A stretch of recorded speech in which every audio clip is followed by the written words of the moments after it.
પણ ચાઇનીઝ દોરીએ સુરતની યુવતીનો ભોગ લીધો હતો। મોટા વરાછાની યુવતીને ગળાના ભાગે ચાઇનીઝ દોરી વાગતા ગળું કપાયું હતું, જેને કારણે તેનું કમકમાટીભર્યું મોત નીપજ્યું।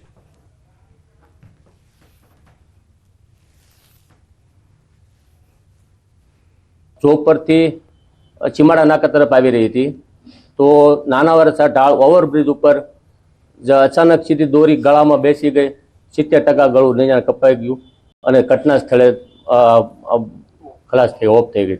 તો મારું કહેવાનું એવું છે કે દરેકને આગળ સરિયો લગાવી દેવો જોઈએ। આજ મારે અહીંયા બનાવ બન્યો છે એનું મને બહુ દુઃખ છે। અત્યાર સુધી આપણે એવું જાણી કે આપણે સામાન્ય માનતા કે કોઈ જરૂર નહીં, પણ આ વસ્તુ જરૂર છે, દરેક ગાડીને લગાવી જ દેવાનો। અને એવું કેવું છે આ સાઈના દોરી છે ને એ ન વાપરે અને નાના બાળકોના જીવ જાય છે, એવું બધું થાય છે। દીકરી કેવી રીતના આવતી હતી ને શું ઘટના બની? દીકરી જોબે ગઈ હતી હીરાબાગથી મોટા વરાસા આવતી હતી, નાના વરાસાના ઢાળના પુલ ઉપર આ રીતનું બની ગયું છે, દોરી અડી ગઈ ગળામાં।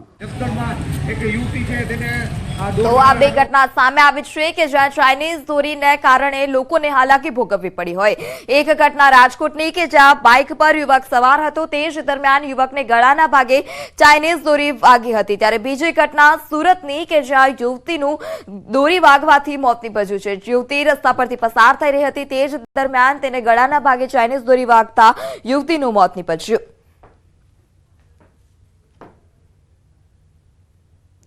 થોડા દિવસે દીપડાએ દેખા દીધી છે। ગીર સોમનાથમાં દીપડાના આટાફેરા જોવા મળ્યા। વેરાવળના બાદલપરા ગામમાં દીપડાની દેખા જોવા મળી હતી। સરસ્વતી નદીના પુલ પરથી દીપડો પસાર થઈ રહ્યો હતો। દીપડાના દ્રશ્યો કેમેરામાં કેદ થયા છે। ગુમ થતા રોકવા માટે પોલીસની જવાબદારી મહત્વની હોય છે। ફરિયાદીઓ પોતાની ફરિયાદને લઈ નજીકના પોલીસ સ્ટેશને જતા હોય છે, પરંતુ છોટાઉદેપુરના ચલામલી ગામમાં લોકોને પોતાની ફરિયાદો લઈ બારડોલી સુધી જવું પડે છે। અહીં પોલીસ સ્ટેશન તો છે, પરંતુ તેની સ્થિતિ અતિ જર્જરિત છે। અહીં બેસીને વહીવટ કરવું તો દૂરની વાત છે, અહીંની સ્થિતિ જોઈ લોકો પણ અહીં આવવાનું ટાળી રહ્યા છે। આ પોલીસ સ્ટેશનમાં ક્યાંય દિવાલો પર તિરાડ પડી રહી છે, તો ક્યાંક દરવાજા પણ ક્ષતિગ્રસ્ત જોવા મળી રહ્યા છે। અહીંની જેલ જાણે કારાવાસ હોય તેવી સ્થિતિ સર્જાઈ છે। નથી અહીંયા શૌચાલયની કોઈ વ્યવસ્થા અથવા તો કોઈ સ્ટાફ પણ આ ક્વાર્ટરમાં રહેવા માટે તૈયાર નથી। આઝાદી પહેલાનું આ પોલીસ સ્ટેશન એટલી હદે જર્જરિત છે કે કોઈ પણ પોલીસકર્મી અહીં બેસવા તૈયાર નથી। તો બીજી તરફ આ ગામ મધ્યપ્રદેશની સીમાએ આવેલું છે। આ ગામમાંથી અનેક વખત દારૂની હેરાફેરી પણ થતી હોય છે, પરંતુ પોલીસ સ્ટેશનના અભાવે અસામાજિક તત્વો પર અંકુશ રાખવું મુશ્કેલ બની રહ્યું છે। તેવામાં સ્થાનિકો પણ વહેલી તકે નવા પોલીસ સ્ટેશનનું નિર્માણ થાય તેવી માંગ કરી રહ્યા છે।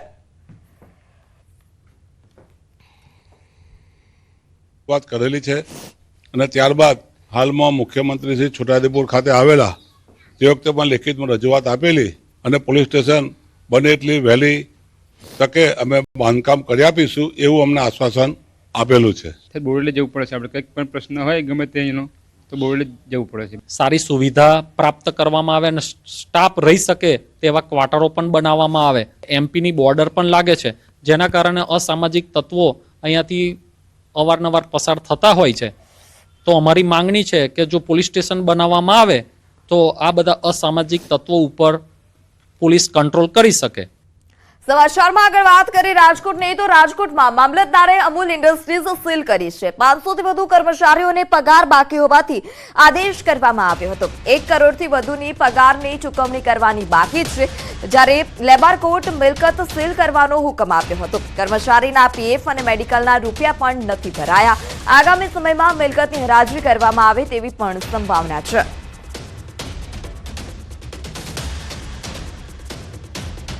અત્યારે અમૂલ ઇન્ડસ્ટ્રીઝની ફેક્ટરીની સીલ કરવાની કાર્યવાહી ચાલુ છે।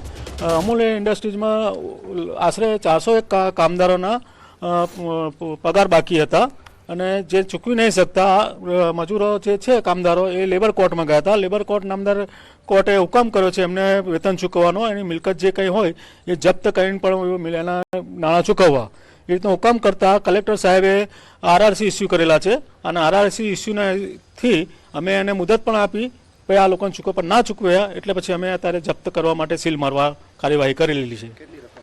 દ્વારકાના ભોપલકા ગામે ગૌવંશના મોતથી હડકંપ મચ્યો હતો. છેલ્લા 2 દિવસમાં 7 ગાયો અને 2 આંકલાઓના મોત નીપજ્યા.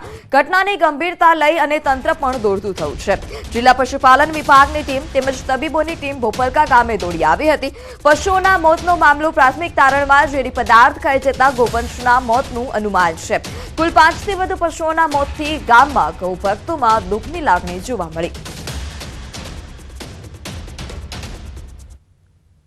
લગ્ન નોંધણી કાયદામાં ફેરફાર કરવાની માંગ. રમણભાઈ વોરાની માંગને લઈ અને અન્ય ધારાસભ્યોનું સમર્થન પણ સામે આવ્યું. સુરતના વરાછા રોડ બેઠકના ધારાસભ્ય કુમાર કાનાણીએ પણ સમર્થન જાહેર કર્યું છે. રમણભાઈની માંગ સાથે હું સહમત છું તેવું પણ કુમાર કાનાણીએ જણાવ્યું. લગ્ન નોંધણી કાયદામાં ફેરફાર કરવો જોઈએ.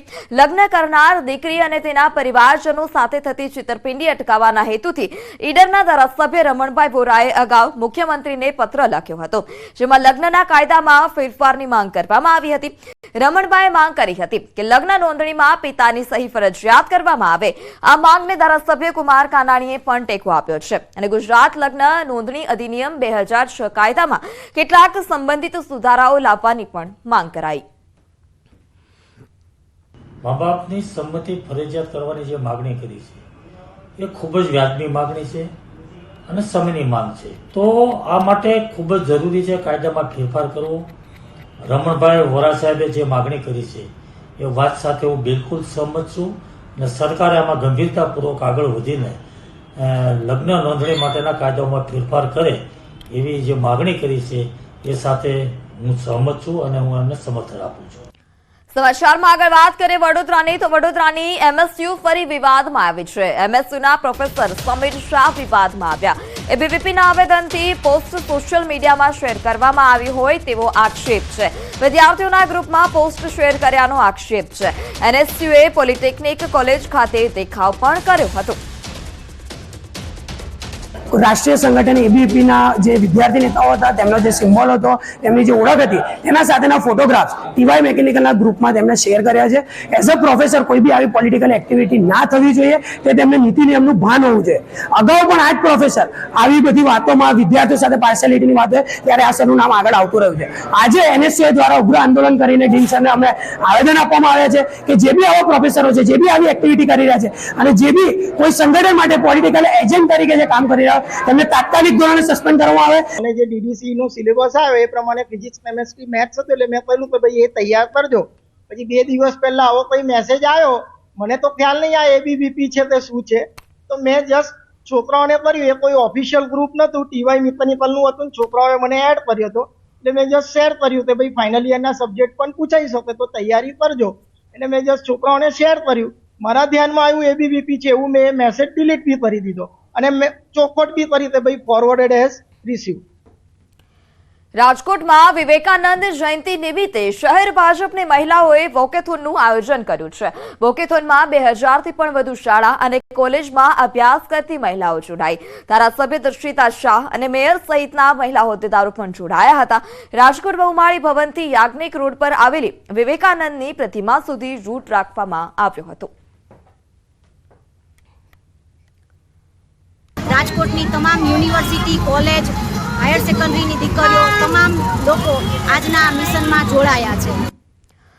સ્વામી વિવેકાનંદજીની જન્મ જયંતિ નિમિત્તે આજરોજ સમગ્ર દેશમાં રાષ્ટ્રીય યુવા દિવસ તરીકે ઉજવણી થઈ રહી છે, જેના ભાગરૂપે હિંમતનગરના હડિયોલ ગામની નામાંકિત વિદ્યાલય નચિકેત વિદ્યાલયમાં આજથી 2 દિવસીય રમતોત્સવનું આયોજન કરવામાં આવ્યું છે, જેમાં લીંબુ ચમચી, બ્લોક સેટ, લોટ ફૂંકણી, ખોખા, સંગીત ખુરશી, મગફળી ફોલવાની જેવી અલગ અલગ રમતોનું આયોજન કરવામાં આવ્યું હતું અને જેની પાછળનો ઉદ્દેશ્ય બાળકોના શારીરિક વિકાસનો હતો.